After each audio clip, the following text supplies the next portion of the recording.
con el avance de bioquímica. En la anterior clase habíamos visto una introducción al ciclo de la glucólisis, es decir, al catabolismo de los carbohidratos. Ahora vamos a analizar las 10 reacciones del ciclo de la glucólisis. Era detallada. La primera reacción de este ciclo importantísimo, hemos dicho que este ciclo es el que más se conoce, el que más se ha estudiado en bioquímica. A partir de este ciclo metabólico se conocen prácticamente las diferentes enzimas ahora del catabolismo y el anabolismo de las células. Se conoce los cofactores, la actividad enzimática, la regulación de estos ciclos metabólicos a través de reacciones irreversibles, etc. La primera reacción de este ciclo de la glucólisis es la fosforilación de la glucosa. Es decir, la glucosa, decíamos una vez que se encuentra en el citoplasma de la célula, se va a catabolizar.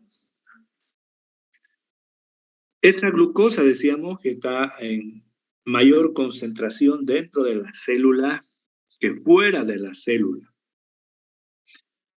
Esta glucosa proviene de las ingestas de los alimentos o también proviene de la degradación del glucógeno en los animales vertebrados y del almidón en el caso de los vegetales, de las plantas.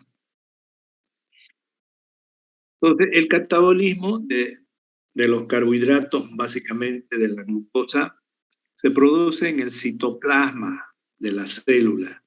En el citoplasma están las 10 reacciones que van a catabolizar a la glucosa hasta obtener como un intermediario final el piruvato. En esta primera reacción, esta glucosa va a reaccionar con el ATP. La función del ATP es transferir un grupo fosfato a la glucosa.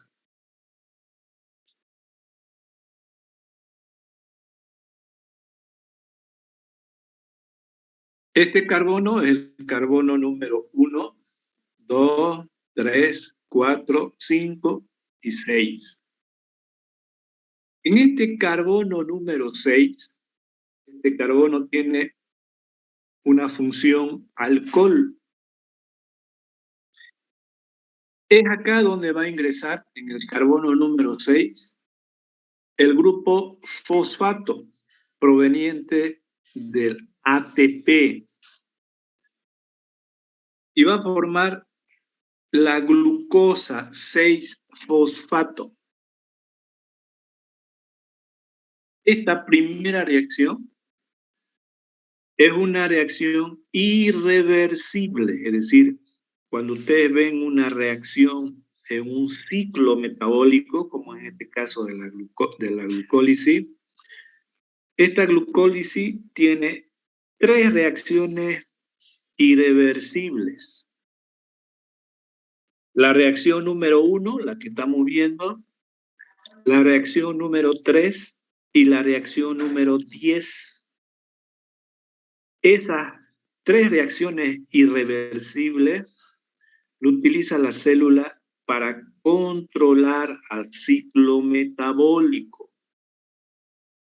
Es decir, cómo se va a controlar este ciclo es a través de estas 3 reacciones irreversibles. Entonces acá podemos ver que esta reacción se va a desplazar siempre de izquierda a derecha, de manera espontánea. La cantidad de energía libre que se desprende en condiciones estándares, no en condiciones biológicas, a un pH de 7, es menos 16,7 kilojulios por mol, es decir, es una alta cantidad de energía que se va a desprender como calor, es decir, esta energía permite el desplazamiento de manera irreversible a la formación de glucosa 6-fosfato. Esta enzima se llama hexoquinasa.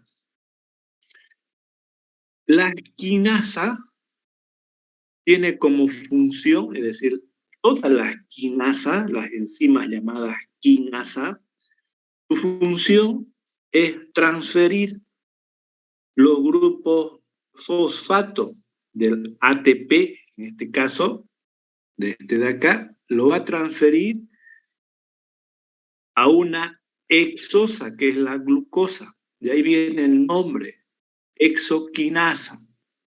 Repito, esta enzima, su función principal es transferir el grupo fosfato del ATP, el grupo fosfato terminal del ATP, a una hexosa, en este caso a una glucosa. Por eso que recibe el nombre de hexoquinasa. Y la mayor parte de estas enzimas, donde participa el ATP, necesita como cofactor el magnesio, el ion magnesio, es decir, este de aquí, se va a fijar en los grupos fosfato. Habíamos mencionado que el ATP tiene cuatro cargas negativas. Y el magnesio, al tener 2 cargas positivas, entonces se va a unir a los grupos fosfato, magnesio, y en definitiva el sustrato, este es el sustrato de la reacción, ¿cierto? Este sustrato. ¿Cuáles son los productos? El ADP y la glucosa 6-fosfato en la primera reacción de la glucólisis. Entonces, este sustrato, el ATP, se va a unir a través de su grupo fosfato al magnesio. Esto es importante porque este magnesio unido a los grupos fosfato del ATP le permite a la célula fijar al ATP en su sitio activo. ¿Y para qué hace eso la enzima? Para disminuir su energía de activación de la reacción. Es decir, con esa disminución de una energía de activación en una reacción, lo que hace la enzima en la reacción es aumentar la velocidad de reacción. Es decir, al haber mayor cantidad de trato o de reactivos que tengan un valor energético por encima de ese valor crítico, del que es la energía de activación, entonces todas esas moléculas que tienen energía por encima de esa energía de activación pueden reaccionar. Entonces, va a disminuir esa energía de activación, mayor cantidad de sustratos van a reaccionar. Significa que la cinética va a ser mucho más rápida. Esa es la función de estas enzimas que controlan las reacciones. Y también podemos mencionar en esta primera reacción de que hay un gasto energético. ¿Por qué una célula va a catabolizar la glucosa? Principalmente para que esta glucosa se vaya oxidando, es decir, se transforme en moléculas más oxidadas y pueda entregarnos la energía que tiene la glucosa, pueda entregarla a la célula, para que esa energía lo utilice en su metabolismo la célula, porque sin energía no hay un sistema vivo que sobreviva, ¿verdad? Nosotros vivimos gracias a la energía que está contenida en nuestros alimentos. Entonces, esta glucosa tiene como función, una vez que ingresa dentro de la célula, de catabolizarse y entregar energía. ¿A quién? A la célula. Ahora, la energía útil que lo tiene almacenada la célula no es calor, hemos dicho, ¿no es cierto? Como otros sistemas. Hay otros sistemas donde acumulan calor para generar otro tipo de energía. En este caso no. En este caso nuestra energía de la célula está almacenada como energía química en el ATP. Entonces, esta molécula química que es el ATP, cuando entrega el grupo fosfato al carbono número 6, se va a transformar en ADP, es decir, estamos haciendo un gasto energético. La célula está gastando, no está aprovechando todavía la energía que está en la glucosa, ¿no? Sino lo que está haciendo la célula es activarlo químicamente. Hemos dicho de que la glucosa, tiene una energía química alta, pero así como está, no lo puede utilizar todavía la célula. Lo tiene que transformar en un intermediario fosforilado, como es la glucosa 6-fosfato. Al hacer eso la célula, entonces habíamos visto la anterior clase, decíamos que estos intermediarios del ciclo de la glucólisis, va a haber 9 estructuras químicas con grupo fosfato en las 10 reacciones. Y al tener grupo fosfato, en este caso, por ejemplo, la glucosa, al tener este grupo fosfato, ya esta estructura química tiene cargas negativas. Esta glucosa, si ustedes se fijan, no tiene cargas negativas, ¿no es cierto? Es una molécula neutra. La célula lo que hace para poder mantener la glucosa dentro del citoplasma, tiene que invertir energía para evitar que pueda salir la glucosa por concentración más alta. La glucosa dentro de la célula que fuera de la célula puede pasar por la membrana mitocondrial, por la membrana celular, puede pasar la glucosa. Entonces, al fosforilarse la glucosa, ya este fosfato tiene cargas negativas. Por tanto, esta estructura, la glucosa 6-fosfato, ya no puede pasar por membranas celulares porque tiene carga.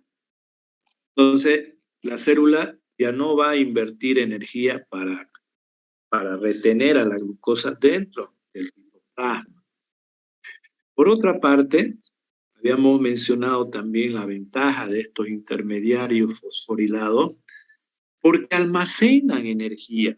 Por ejemplo, este ATP no solamente está transfiriendo el grupo fosfato, sino también está transfiriendo parte de su energía, lo va a desprender como calor, y parte de su energía lo va a almacenar en esta estructura intermediaria, es decir, estos grupos fosfatos de una estructura química también están almacenando energía. Por tanto, este intermediario, la glucosa 6-fosfato, tiene una mayor energía potencial que la glucosa. Si bien la hidrólisis de este fosfato, de la glucosa 6-fosfato, no es muy energético, ¿no? Es decir, la glucosa 6-fosfato tiene más energía que la glucosa, pero no es considerada como molécula altamente energética. Puede haber una hidrólisis acá, va a desprender una energía, pero esa energía va a ser menor a la que desprende el ATP cuando libera un grupo fosfato inorgánico, es decir, cuando este le va a entregar el grupo fosfato acá, decíamos que va a liberar alrededor de 30 kilojulios por mol, ¿no es cierto? Eso es lo que libera el ATP.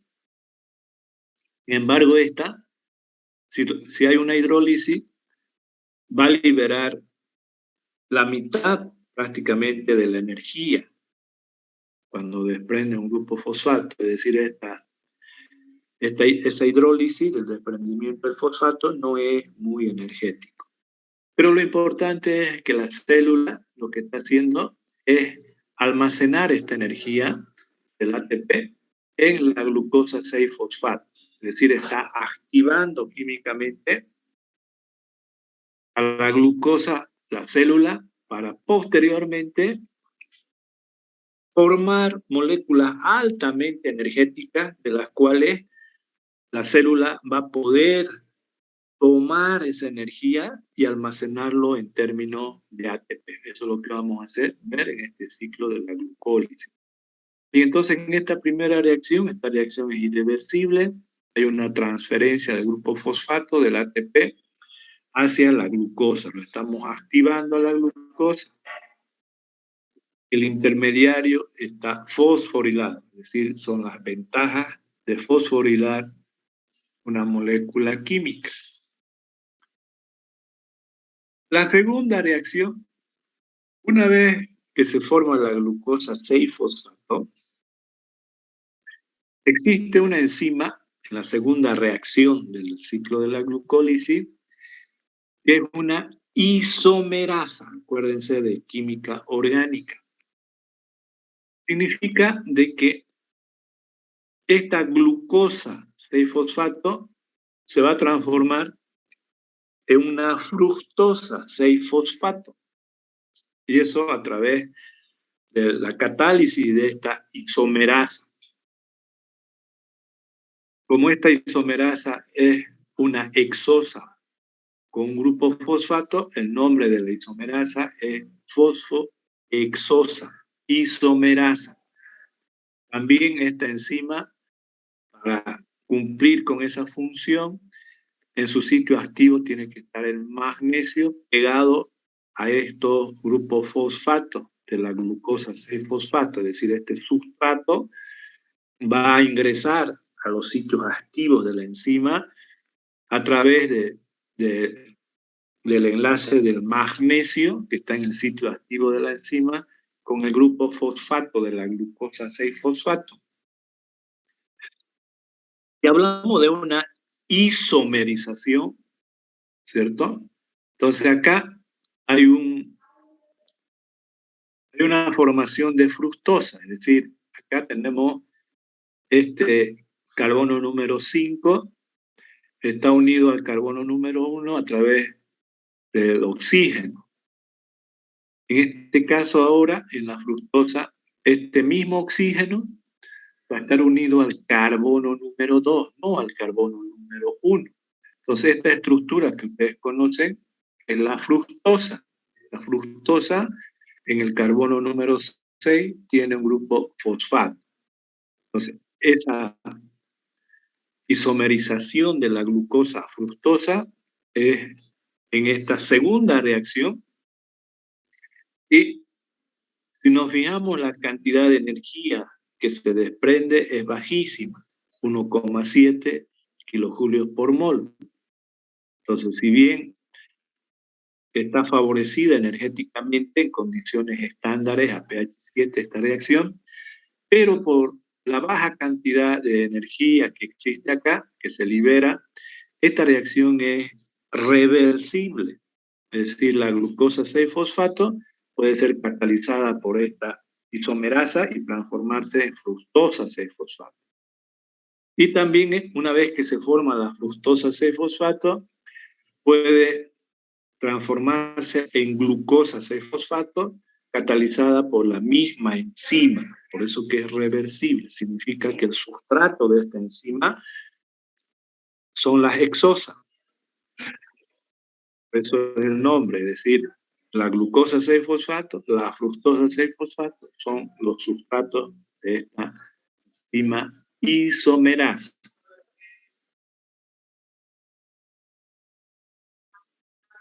La tercera reacción, una vez formada la fructosa 6-fosfato, en la segunda reacción, ya la estructura ya es más simétrica y se va a producir el rompimiento del enlace entre el carbono 3 y el carbono 4. Va a romper acá. Pero antes de eso, para que esta estructura química cumpla esa función para romper este enlace, Aquí tiene que haber, por simetría, un grupo fosfato.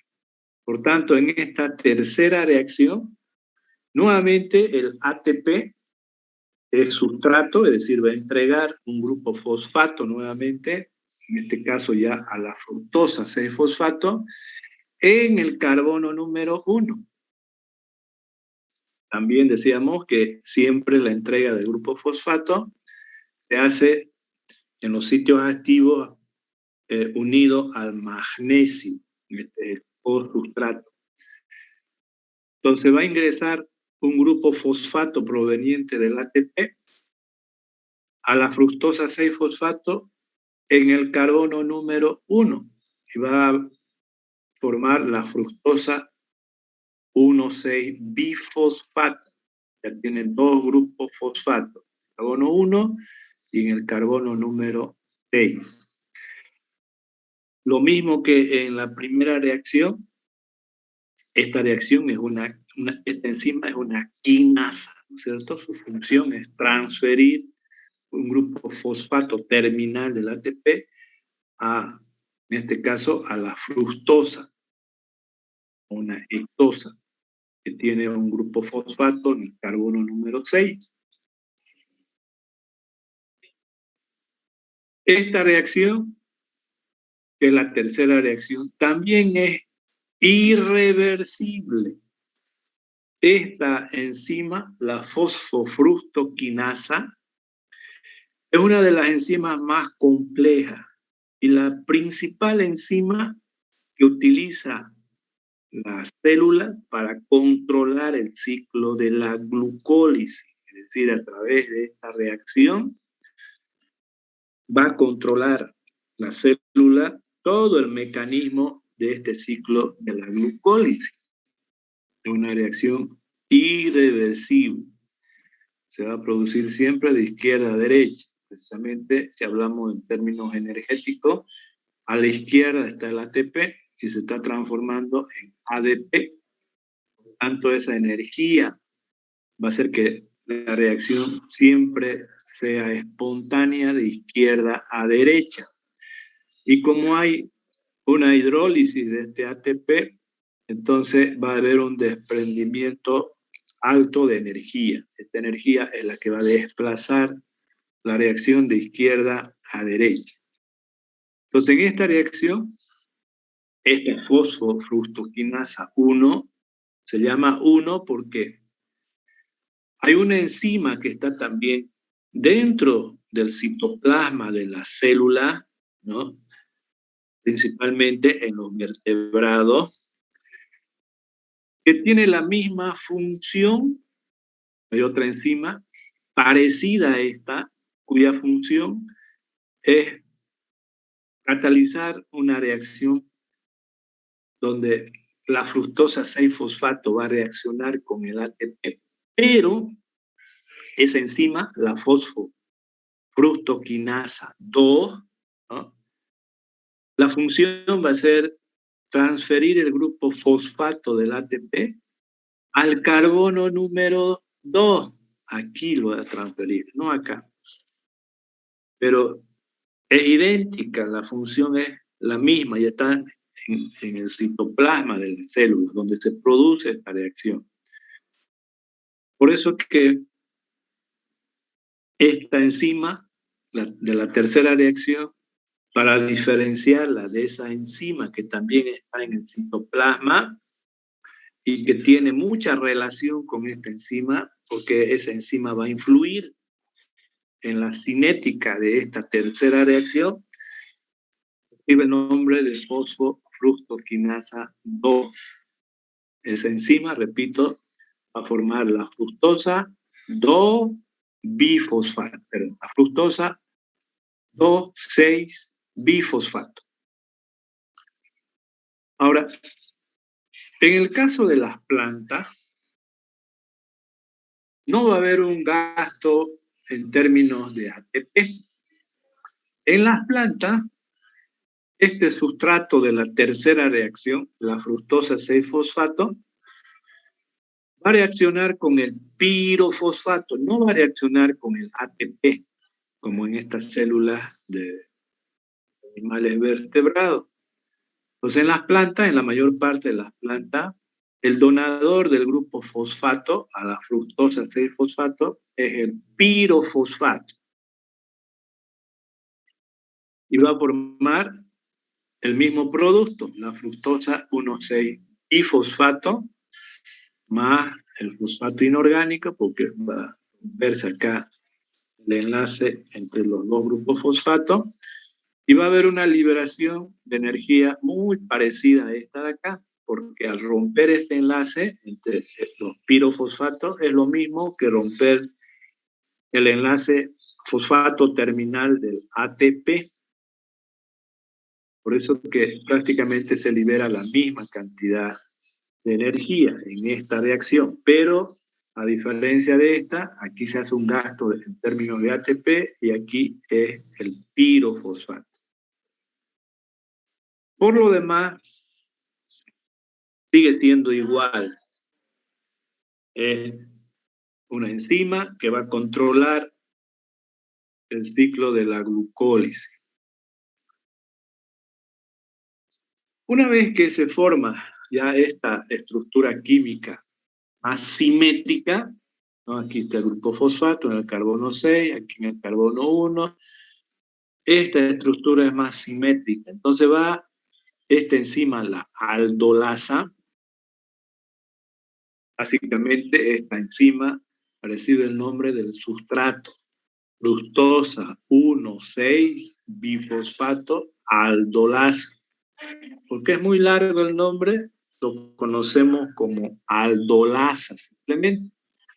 Entonces, esta aldolasa, ¿no? Su función es romper el enlace covalente, carbono-carbono. En este caso, entre el carbono 3 y el carbono 4. Se rompe este enlace y esta parte de la fructosa 1,6-bifosfato es el dihidroxiacetona fosfato. Es decir, este carbono 1 está unido al grupo fosfato. Este carbono 2, que tiene este oxígeno, al romperse la estructura, entonces queda este oxígeno en el carbono número 5 con un doble enlace, es decir, es una acetona. Y este carbono número 4, al romper este enlace, este carbono está unido al carbono número 5, está unido a la función oxidrilo, está unido a un átomo de hidrógeno y al romperse, para que el carbono tenga 4 enlaces covalentes, se une con un hidrógeno y va a formar el dihidroxiacetona fosfato. Esta otra mitad, ¿no? Al romperse este enlace, este carbono forma un aldehído. Ustedes han visto las reacciones orgánicas. Entonces, este hidrógeno del oxígeno se va a liberar hacia acá y va a formar un doble enlace carbono-oxígeno. Este carbono unido al hidrógeno y es un aldehído, ¿verdad? Como tiene 3 átomos de carbono, es un gliceraldehído, ¿no? Y como está unido al carbono número 3, el grupo fosfato, recibe el nombre de gliceraldehído 3-fosfato. Es decir, al romper esta estructura química, se está formando la dihidroxiacetona fosfato. Es una cetona. Y también se sintetiza un aldehído. Este es el aldehído. Carbono doble enlace oxígeno, hidrógeno, carbono terminal, este es carbono intermedio, este es una cetona y este es un aldehído. Y este es el gliceraldehído 3-fosfato. Dihidroxiacetona fosfato, gliceraldehído 3-fosfato. Si nos fijamos la cantidad de energía que requiere esta reacción, es endergónica, necesita de energía. Sin embargo, debido a este rompimiento de este enlace y vamos a ver en las siguientes reacciones que están muy desplazadas hacia la derecha. Entonces, una vez que se forman estos productos, inmediatamente la célula los utiliza para la reacción número 5 y la reacción número 6. Entonces, estos están en bajas concentraciones y por tanto la reacción se va a desplazar hacia la derecha, pese a que la energía para esta reacción es endergónica.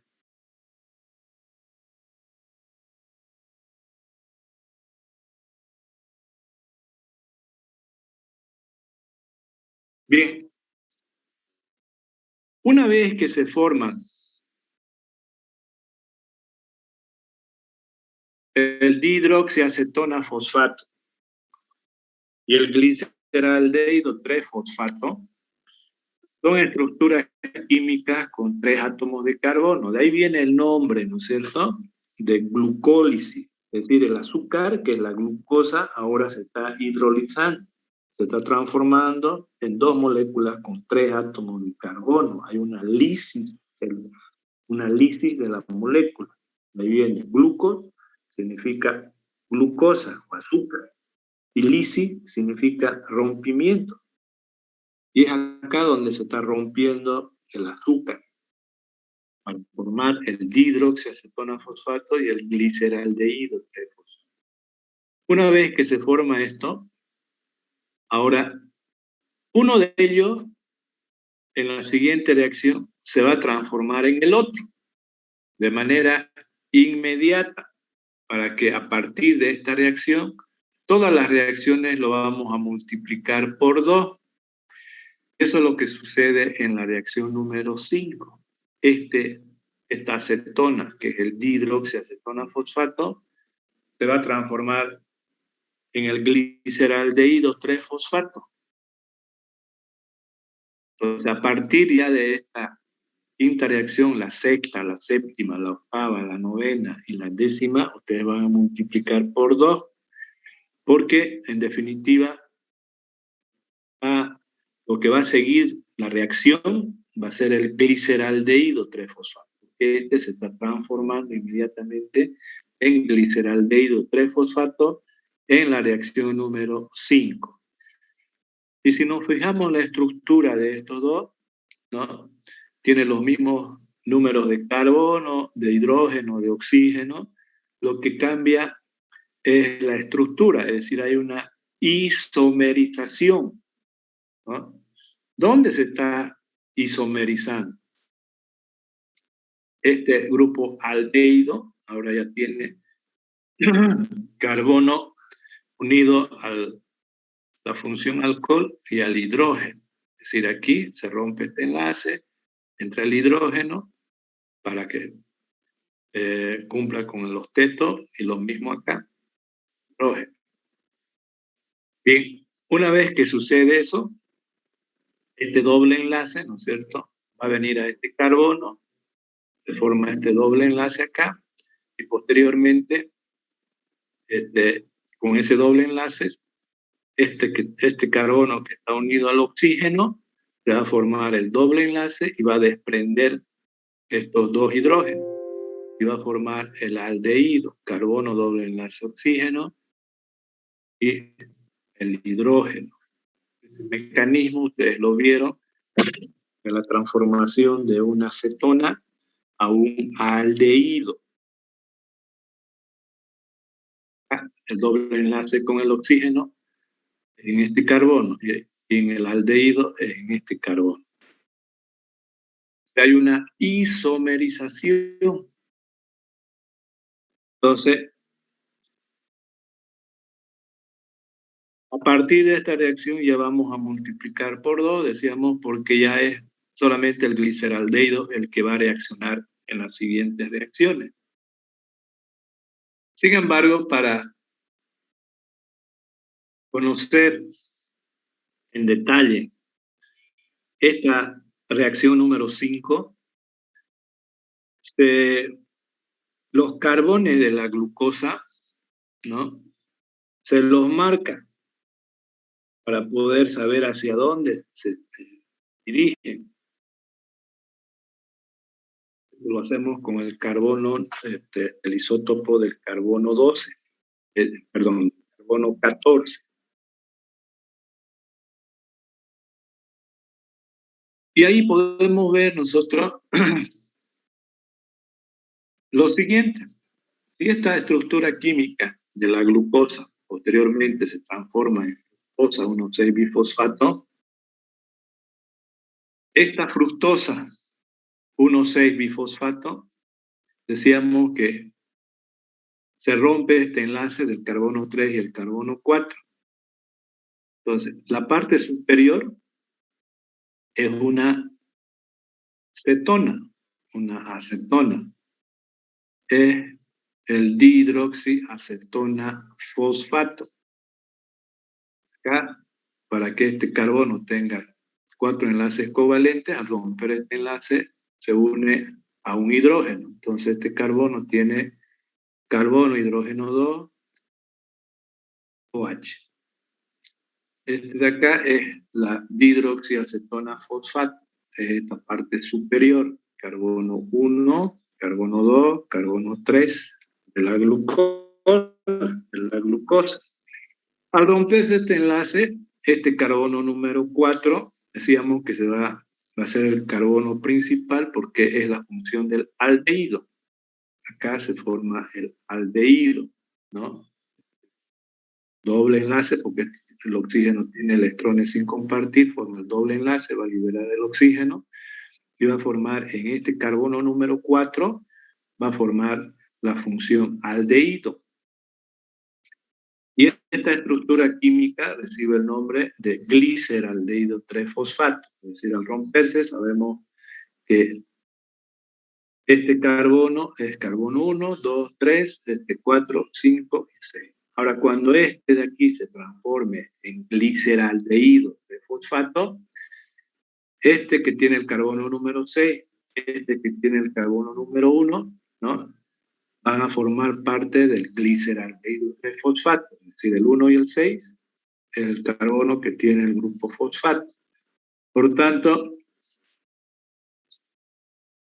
si este es el 1, este será el 2 y este será el 3, ¿no? Es decir, el grupo aldehído, este grupo aldehído en el gliceraldehído 3-fosfato proviene del carbono número 4 de la glucosa y también del carbono número 3 de la glucosa, ¿no? Entonces aquí ya para formar el gliceraldehído 3-fosfato, este carbono es carbono 4, carbono 3, este de aquí es carbono 5, carbono 2, y el último es el carbono número 6 y el carbono número 1, de acá. Ahora, si bien hacemos el seguimiento a los carbones, ya cuando se forma el gliceraldehído 3-fosfato, siempre les enseñaron en orgánica que ya cuando ustedes identifican a los átomos de carbono, lo hacen en función al grupo funcional, el más importante, en este caso, aquí en esta estructura química del gliceraldehído 3-fosfato es la función aldehído, que es esta de acá. Por tanto, este de aquí, si bien proviene del carbono 4 y 3 de la glucosa, cuando ya nosotros identificamos a los carbones de la estructura química, este será el carbono número 1 por su grupo funcional, en este caso de aldehído. Si este es el 1, este será el 2 y este será el 3.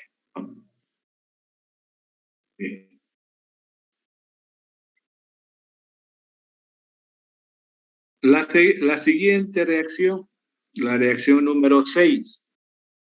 Hasta la reacción número 5, la célula lo que ha hecho es gastar energía en términos de ATP para llegar a un intermediario, ¿no?, que es el gliceraldehído 3-fosfato, con 3 átomos de carbono. Ahora, en esta reacción número 6, a partir de esta reacción, ya la célula va a recuperar esa energía que ha invertido para activar los intermediarios. Esta reacción es una de las reacciones de mayor importancia en el ciclo de la glucólisis.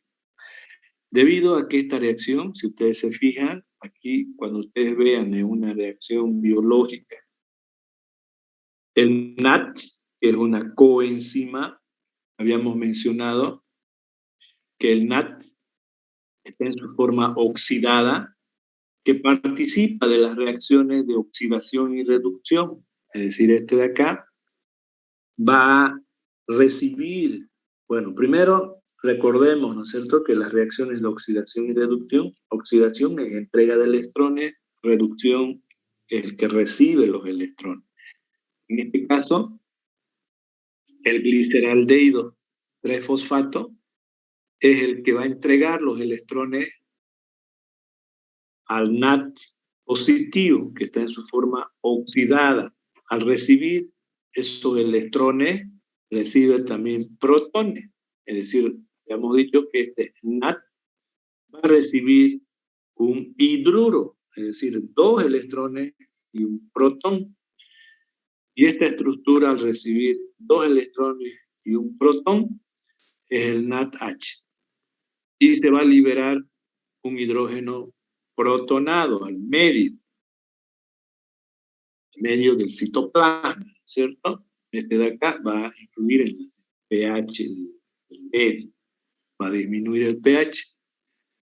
Pero, ¿no es cierto?, para que no se modifique la actividad enzimática, el sistema biológico siempre tiene soluciones tampón, que vieron en química general, ¿no es cierto?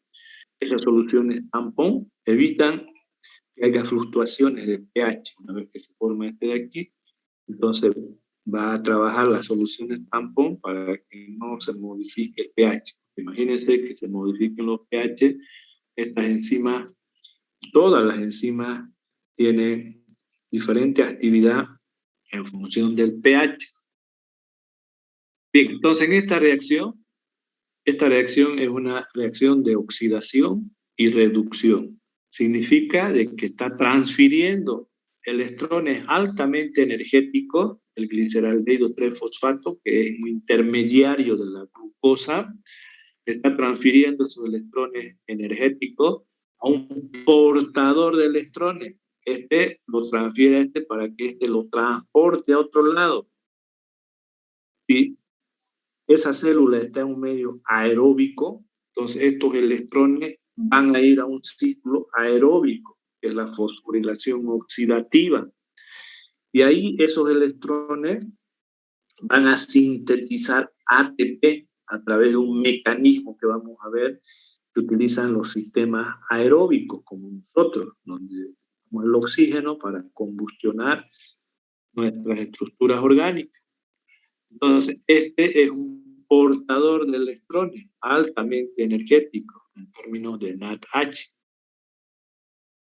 Y por otra parte, la importancia de esta reacción no solamente es que se generan electrones altamente energéticos que van a ser transportados, sino también, si se fijan ustedes, el producto de esta reacción es la síntesis de una molécula altamente energética. Eso es lo que está haciendo la célula, ¿cierto? Al formar los intermediarios en las reacciones anteriores, cada vez lo va activando más esos intermediarios, hasta que en esta reacción, este gliceraldehído 3-fosfato va a reaccionar con el fosfato inorgánico. Este fosfato inorgánico va a entrar a la estructura del gliceraldehído 3-fosfato. Esta no es una quinasa, ¿no es cierto? Porque aquí no hay el ATP que entregue el grupo fosfato al gliceraldehído 3-fosfato, sino que es una reacción con el fosfato inorgánico que se encuentra en el citoplasma. Por tanto, como esta reacción es una reacción de oxidación y reducción, donde hay transferencia de hidrógeno protonado, entonces se llama deshidrogenasa, ¿no? Enzima. Como el sustrato es el gliceraldehído 3-fosfato, esta enzima es específica para esta reacción, se llama gliceraldehído 3-fosfato deshidrogenasa, porque su función es quitar hidrógeno del grupo fosfato para ser transportado los electrones, ¿no es cierto?, al ciclo de la fosforilación oxidativa. Sí.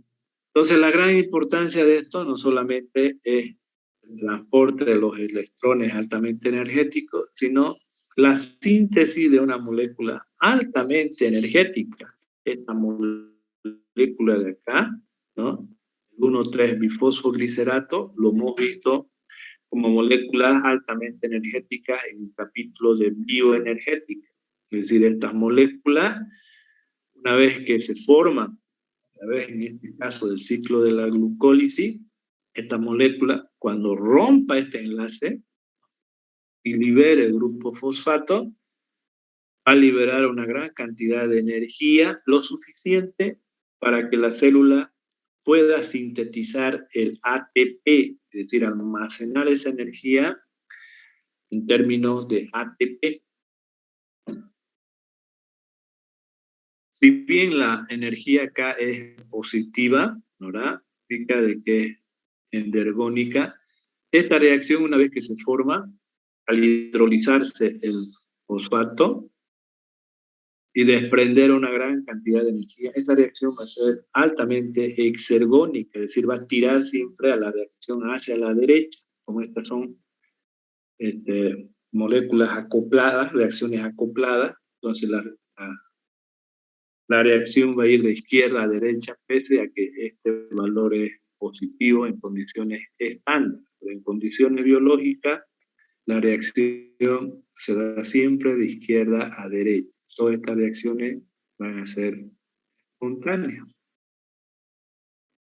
¿Cómo se transfiere el grupo fosfato? ¿No es cierto? Porque en química orgánica les han enseñado que si este carbono es un aldehído, ¿cierto? Entonces, cuando sufre una reacción, aquí tiene que entrar el grupo OH para formar un grupo ácido, ¿verdad? Si va a haber liberación de esto, siempre se forma un grupo ácido. Es decir, aquí va a entrar oxígeno e hidrógeno para que sea una función ácida. Eso es lo que me dieron en orgánica. Orgánica 2. Pero no va a hacer eso la célula, ¿no? No va a introducir el OH para quitar este hidrógeno y de este carbono, ¿no? Para transferirlo a este NAT como electrones altamente energéticos. Sino va a utilizar otro mecanismo que también vieron en química orgánica, que son las reacciones de los hemiacetales. Los hemiacetales. Es decir, ¿qué significa eso? Vamos a ver este mecanismo. Tenemos acá la enzima. En esta enzima, en el sitio activo de la enzima, existe un aminoácido terminal que es la cisteína. Esta cisteína tiene azufre. Este aminoácido tiene azufre e hidrógeno. Entonces, en este sitio activo tenemos a la cisteína y tenemos en el mismo sitio activo a la coenzima que es el NAT, para que reciba los electrones y protones provenientes del sustrato, en este caso del gliceraldehído 3-fosfato. Entonces, cuando este gliceraldehído 3-fosfato ingrese, esté en contacto con la enzima en su sitio activo, significa de que este sustrato tiene que estar fijo al sitio activo de la enzima a través de la cisteína, del azufre. Este va a perder el hidrógeno y se va a unir de manera covalente al gliceraldehído 3-fosfato. Es decir, para que este carbono se una a través de un enlace covalente al azufre, tiene que romperse este doble enlace, el enlace pi, y el oxígeno, para que tenga su objeto, tiene que expresar el hidrógeno. Entonces acá si nos fijamos en la estructura química, así como está, azufre unido al carbono es un hemiacetal, ¿no? Es ese camino que está siguiendo para desprender electrones y protones el gliceraldehído 3-fosfato, que está aquí. Entonces, primero se une al sitio activo a través del carbono número 1 al azufre, formando enlace covalente. Posteriormente, va a liberar este hidrógeno y va a formar un doble enlace con el carbono. Y ahí, al formar el doble enlace con el carbono, va a desprender este hidrógeno y también este hidrógeno unido al carbono, ¿no? Porque ya el carbono va a tener 2 enlaces covalentes, 3 y 4 enlaces covalentes. Va a formar esta estructura química. Bien, este hidrógeno de acá, electrones y protones, van a pasar a un aceptor de protones, va a pasar acá. Entonces este es el que está recibiendo los electrones, es decir, en este doble enlace hay 2 electrones, un par de electrones unidos al hidrógeno. Entonces aquí al romperse esto, está pasando un hidruro al NAT, formar el NADH. De esta manera se están transfiriendo los electrones y protones al NAT, que es el aceptor, para reducir a NADH. Sigamos al gliceraldehído 3-fosfato, que era este, ¿cierto? Entonces teníamos carbono, doble enlace simple unido al sitio activo a través del azufre de la cisteína, la enzima, esta es la enzima. Entonces acá una vez que este NAT recibe los electrones y protones, se va a desprender de la enzima, este de acá, y va a transportarse, si la célula es un medio aeróbico con oxígeno, esta estructura química va a pasar por la membrana mitocondrial y va a entrar a la mitocondria, donde va a entregar los electrones al ciclo de la fosforilación oxidativa. Eso lo vamos a ver con detalle cuando veamos ese ciclo. Entonces, este se está desprendiendo, ¿no? Este NAT, en su forma reducida, llevando los electrones y protones, se desprende de la enzima, ¿no? Ahora bien, al desprenderse este NAT, va a ingresar otro NAT, otro NAT, pero en su forma oxidada, ¿no? Para que en otra reacción, este de aquí tome los electrones y protones y se desprenda como NADH. Bien, ahora este de acá, tenemos esta estructura y aquí este carbono es reactivo por este enlace pi. Entonces ahí va a entrar el grupo fosfato inorgánico a este carbono. Y para que ingrese, para que se una el grupo fosfato a este carbono a través del oxígeno, ¿no? Tiene que romperse un enlace covalente.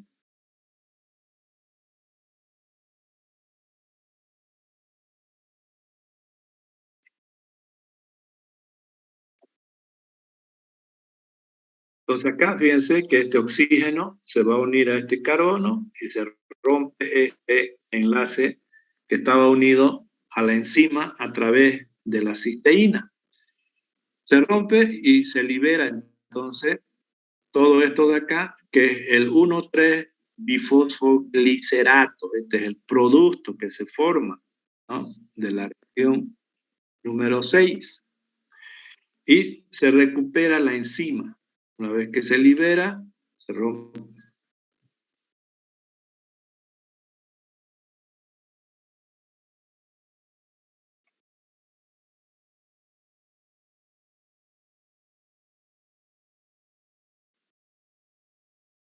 Una vez que libera el 1,3-bifosfoglicerato,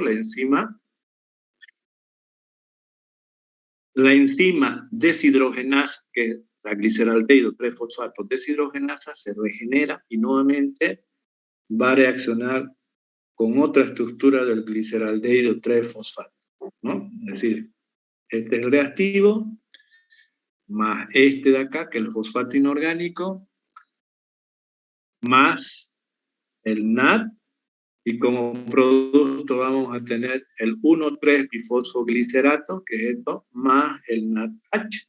Esa es la reacción número 6. Es decir, hay una reacción de oxidación y reducción, y al mismo tiempo la formación de una molécula altamente energética. Esta de aquí. Estos son los productos y los restantes, esto más esto más esto.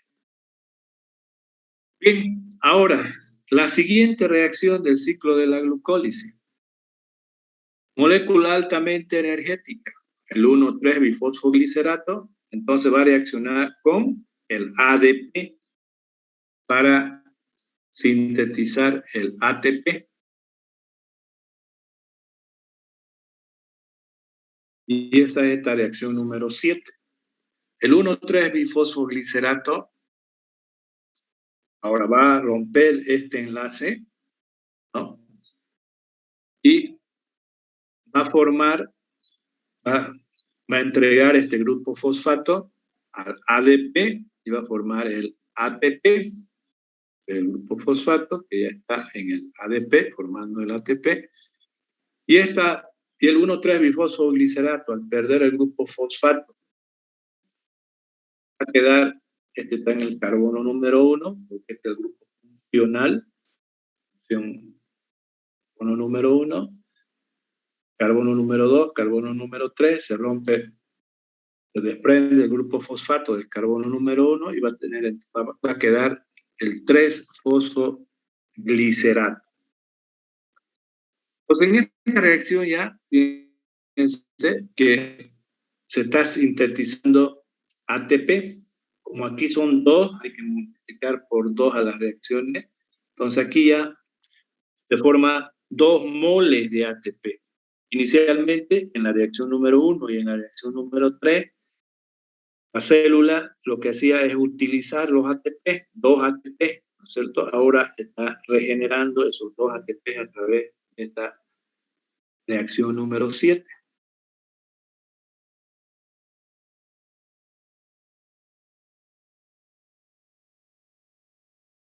Esta reacción se da en 2 pasos.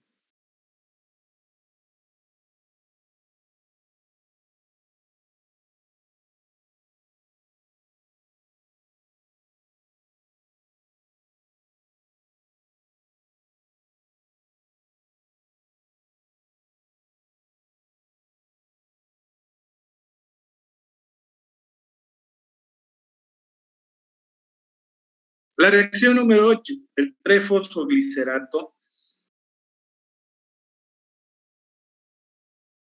que es ahora el reactivo de la reacción número 8, este grupo fosfato va a pasar al carbono número 2, va a ser transferido al carbono número 2 para formar el 2-fosfoglicerato. Este era el 3-fosfoglicerato.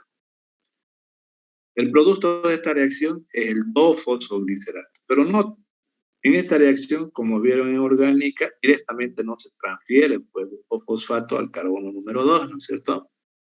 Sino lo va a hacer por un mecanismo intermediario.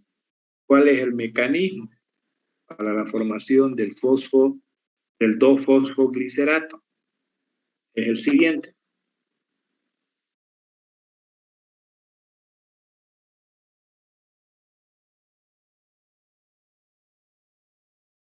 Para formar entonces, para que el 3-fosfoglicerato transforme en 2-fosfoglicerato, va a ser a través de este mecanismo. Antes de ver este mecanismo, la enzima que cataliza esta reacción, la fosfoglicerato, que es el sustrato, mutasa, lo va a transferir el grupo fosfato del carbono 3 al carbono número 2, por eso que es una mutasa. Para que se transfiera el grupo fosfato, tiene que haber este mecanismo, que lo vamos a ver. Sin embargo, esta enzima, para cumplir ese mecanismo, tiene que estar fosforilada. Es decir, la enzima, esta enzima de acá, tiene que estar fosforilada. Es decir, la enzima en su sitio activo tiene que estar enlazada a un grupo fosfato. ¿Y cómo lo hace? La enzima, esta enzima de acá, va a catalizar esta transformación del 3-fosfoglicerato en 2-fosfoglicerato. Previamente se tiene que fosforilar y lo hace a partir del 2,3-bifosfoglicerato. Esta molécula química, el 2,3-bifosfoglicerato, se sintetiza a partir del 3-fosfoglicerato más el ATP, forma el 2,3-bifosfoglicerato. Esta molécula química le va a entregar un grupo fosfato a la enzima, va a ser catalizada por esta misma enzima, el 2,3-bifosfoglicerato, y se va a transformar en 3-fosfoglicerato. Es decir, si nos fijamos, este es el fosfoglicerato, el 3-fosfoglicerato, este de acá. Y este de acá es el 2,3-bifosfoglicerato y este de aquí es el 2-fosfoglicerato, no vayan a confundirse. Pero esta enzima de acá va a recibir entonces un grupo fosfato del 2,3-bifosfoglicerato. Y al recibir un fosfato del carbono número 2, esa estructura química es el 3-fosfoglicerato. Significa ya que la enzima está unida al grupo fosfato. Ahora, esta enzima, cuando catalice esta reacción, número 8, le va a entregar el grupo fosfato al 3-fosfoglicerato. ¿Dónde va a ingresar este grupo fosfato? Al carbono número 2. Y va a formar el 2,3-bifosfoglicerato, que es este de aquí, ¿no?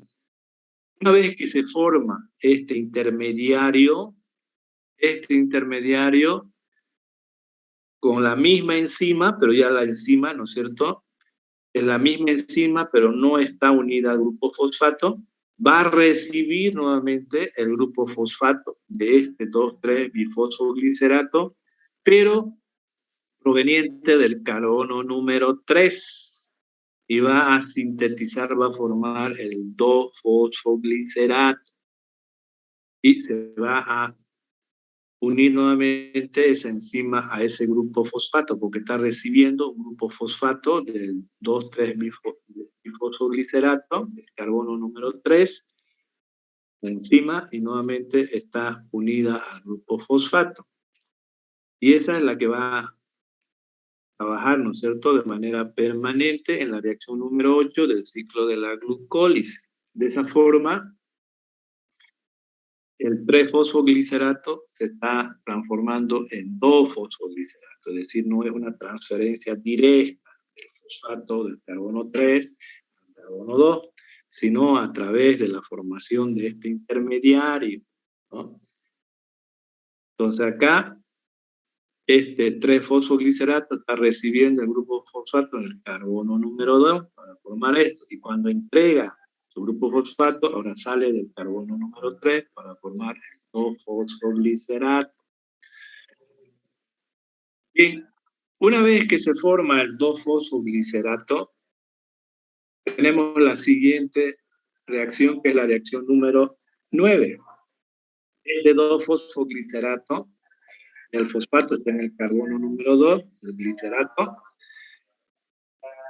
En esta reacción ahora va a haber una reacción a través de una enolasa, es decir, va a desprender una molécula de agua.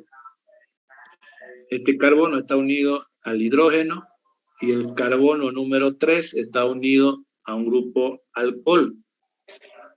Entonces, al desprenderse agua en esta reacción número 9 catalizada por la aldolasa,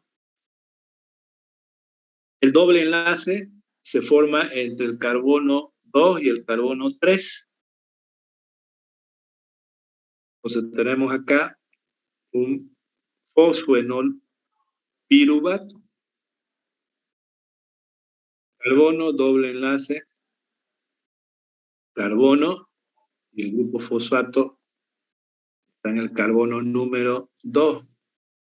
La estructura recibe el nombre de fosfoenol piruvato, en su forma enólica, es decir, en orgánica vieron la forma enólica, que es este carbono está unido a un simple enlace con el oxígeno y doble enlace con el carbono adyacente. Ese es un enol.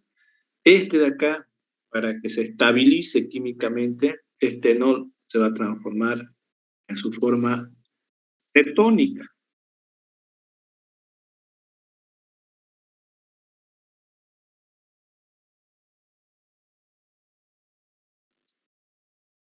Bien, este fosfoenol piruvato, en la reacción número... A ver.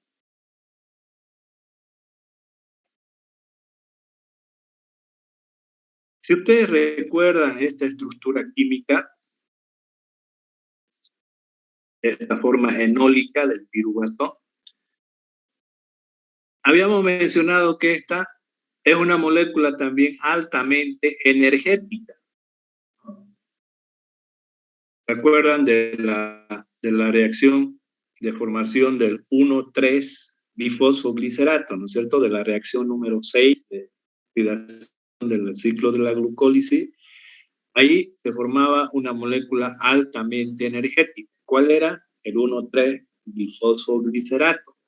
Ahora aquí, al desprender el 2-fosfoglicerato, una molécula de agua, está formando una molécula altamente energética, que es el fosfoenol piruvato. Por tanto, si este grupo fosfato se va a desprender de esta reacción, entonces se va a liberar una gran cantidad de energía. A ver, para aclarar un poquito estos conceptos y no tengan confusión, fíjense que si a este 2-fosfoglicerato, esta de aquí, en vez de desprender agua, ¿no? Esta estructura química, desprende un grupo fosfato, a formar el glicerato, ¿no es cierto? Desprendiendo este grupo fosfato. Ahora, este enlace es el mismo que este, ¿no es cierto? ¿Por qué este, cuando se desprenda del fosfoenol piruvato, va a liberar una gran cantidad de energía? Si es el mismo enlace que este también debería ser una molécula altamente energética, ¿no es cierto? Porque es este enlace el que se va a romper. ¿Y por qué este de aquí no es energético? ¿Por qué no se rompe acá en forma glicerato, ¿no? Y libera una gran cantidad de energía. No sucede eso, ¿verdad? Lo que sucede es una liberación de agua y la formación del fosfoenol piruvato. Si comparamos la estructura química del 2-fosfoglicerato y del fosfoenol piruvato, esta es una molécula diferente a esta de aquí, no es la misma. No simplemente se está liberando agua. Al liberar agua de una estructura química, toda la estructura interna se modifica. Hay un reordenamiento de la energía. Es decir, este de acá prácticamente tiene la misma energía que este, en términos de potencial energético que tiene. Pero hay una reestructuración de esas energías en los enlaces químicos. Es decir, este enlace sigue siendo el mismo, pero ahora ya es en esta molécula que es diferente a esta, en este fosfoenol piruvato, cuando hay esta hidrólisis, hay una reestructuración de la energía, por tanto, cuando se desprenda ya este grupo fosfato, va a liberar una gran cantidad de energía, diferente a esta de acá, porque esta es otra molécula química. Y eso es lo que pasa en las estructuras orgánicas, ¿no es cierto? Entonces, acá en la última reacción, la reacción número 6, esta molécula altamente energética, el fosfoenol piruvato, va a desprender este grupo fosfato y lo va a entregar al ADP y va a almacenar energía en términos de ATP, y al desprender este grupo fosfato, este de aquí es un piruvato, ¿no? Bien.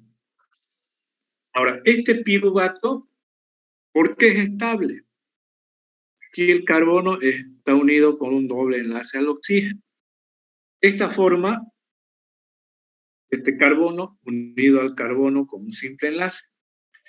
Entonces, este piruvato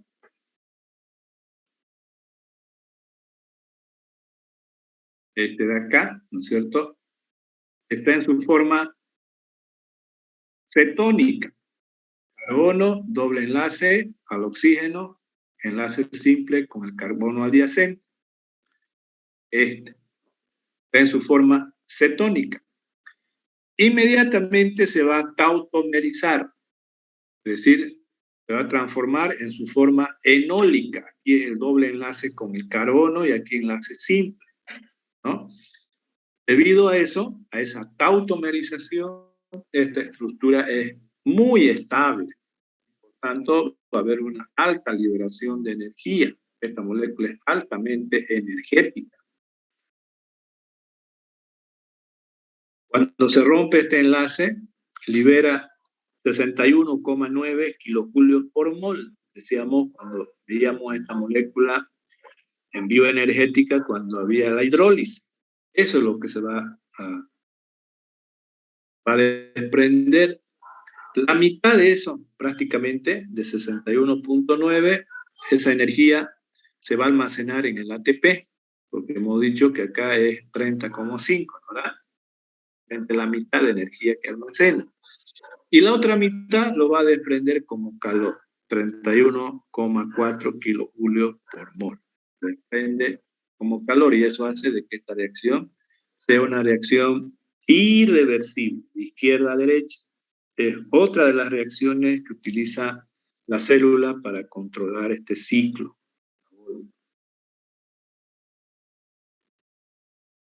Bien, entonces, son esas las 10 reacciones del ciclo de la glucólisis.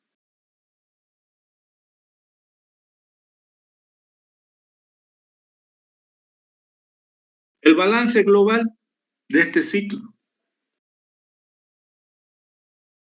Si vemos qué moléculas químicas participan de estas 10 reacciones, tenemos 1 mol de glucosa, 2 moles de ATP, 2 moles de NAD, 4 moles de ADP, 2 moles de fosfato inorgánico, 2 moles de piruvato, 2 moles de ATP, 2 moles de NADH, 2 moles de hidrógeno protonado, 4 moles de ATP y 2 moles de agua. Estoy hablando en términos de moles, ¿cierto? De cantidad de moléculas que participan en una reacción química. Y ahora, si nosotros simplificamos las moléculas que están a la izquierda y a la derecha, ¿no?, vamos a tener nosotros esta reacción. Hemos simplificado 2 ATP, que eran 4, va a quedar 2, ¿no?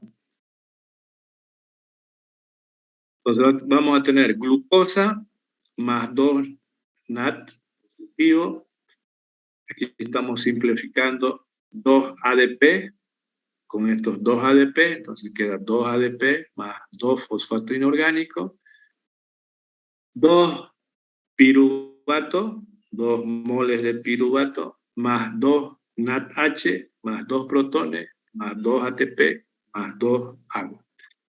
Lo interesante aquí que en este ciclo de la glucólisis se va a almacenar energía. Parte de la energía que está en la glucosa, acá, como energía potencial, se está utilizando para sintetizar el ATP, es decir, está almacenando energía en esa estructura química, que después la célula lo va a utilizar esa energía para cuando lo necesite, en el anabolismo, en la síntesis celular o en su mecanismo biológico. Y además existen 2 NADH. ¿no? Es decir, son electrones altamente energéticos que van a ir a un ciclo metabólico y ahí va a entregar energía, va a distribuir su energía de a poco, lo va a desprender y ahí va a sintetizar ATP. Experimentalmente, por cada NADH que llega a ese ciclo metabólico, la célula sintetiza aproximadamente 3 ATP. Es decir, por cada mol de NADH se va a sintetizar 3 moles de ATP.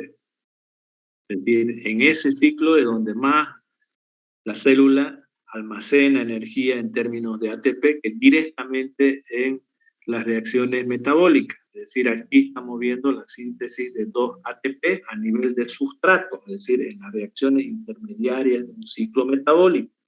Pero la mayor cantidad de energía que la célula almacena es a través del transporte de estos electrones altamente energéticos en el ciclo de la fosforilación oxidativa. Es ahí donde va a sintetizar ATP por el desprendimiento parcial que haga los electrones a los portadores intermediarios que están en la membrana interna de la mitocondria. Eso lo vamos a ver con detalle. Bien, entonces acá en el ciclo de la glucólisis, por cada mol de glucosa hay una síntesis de 2 moles de ATP. Es baja la cantidad, por eso que en las vías anaeróbicas, por ejemplo, los microorganismos anaeróbicos,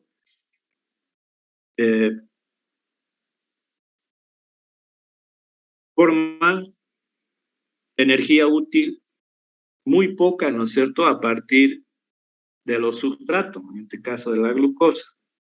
Significa de que la energía contenida en la glucosa, una parte se desprende como calor, otra lo está almacenando como energía útil en términos de ATP, y el resto de la energía de la glucosa está almacenado en el piruvato. El piruvato tiene que oxidarse todavía, ir a diferentes vías metabólicas hasta oxidar completamente a los átomos de carbono, lo va a oxidar hasta dióxido de carbono.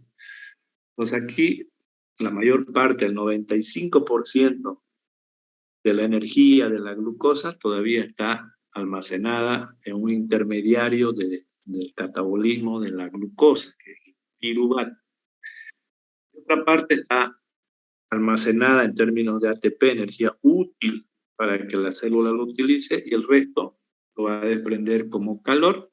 En las reacciones vimos, ¿no es cierto?, el G.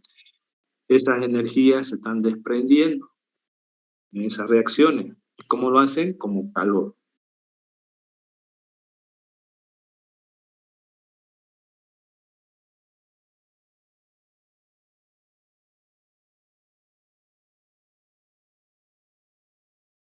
Esta de aquí no les explico porque ya les he explicado que esta va a ir al ciclo de la fosforilación oxidativa y le va a entregar al último aceptor de electrones, que es el oxígeno, y ahí va a sintetizar por cada NADH, por cada mol de NADH, 3 moles de ATP.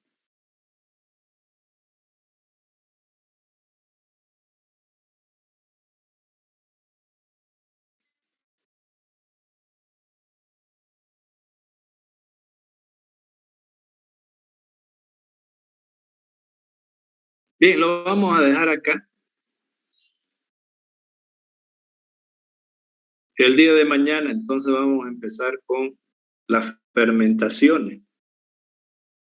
Es decir, ya los piruvatos que se forman como intermediarios del ciclo de la glucólisis pueden ir por las vías anaeróbicas o pueden ir por las vías aeróbicas, ¿no? Si es por las vías anaeróbicas, va a haber síntesis de una molécula química. Pueden ser alcoholes, pueden ser ácidos, etc., ¿no? Y por las vías aeróbicas vamos a degradar el piruvato hasta dióxido de carbono. Y ese va a entrar a un ciclo que se llama ciclo de Krebs para poder oxidarse. Bien, entonces la próxima clase empezamos